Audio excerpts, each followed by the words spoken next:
ধরে এই একটুখানি ঢুকাই নিতে হবে আগে। এই যে একটুখানি ঢুকে এটাকে বসির যে আলটা আছে আলটাকে পার করতে হবে। আলটাকে পার করে দেখতে হবে তুলাটা চলে গেল নাকি ভিতর দিকে। এই যে তুলাটা চলে গেছে ভিতর দিকে। এবার বারবার এই যে ঘুরায় ঘুরায় এই যে ঢুকাইতে হবে, আবার ঢুকাইতে হবে, আবার ঢুকাইতে হবে, বারবার এরকম করে ঢুকাইতে হবে। তুলা এখানে জমা হতে থাকবে, বসির গোড়ার দিকে তুলা জমা হতে থাকবে। কিন্তু প্রত্যেকবারই আলটা ক্রস করতে হবে।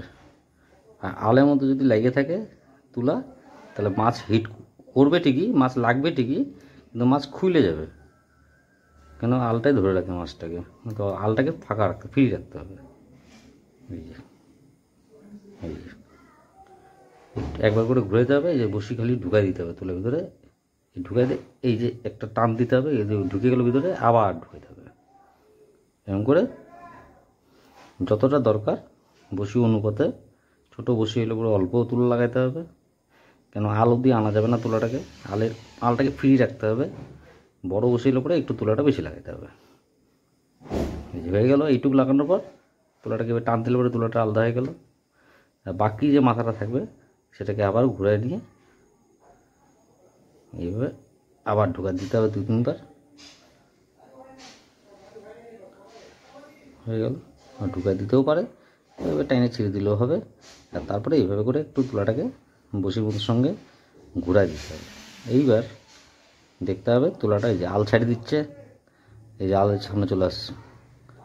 যখন চুবাবে এই যে এরকম হয়ে যাবে, দেখা যাবে না বসির আল। যখন মাছ খাবে তুলা আপনিই সরে যাবে, এই যে ফাঁকা হয়ে গেল আল। এই যে আবার চলে আসলো, আবার চলে গেল।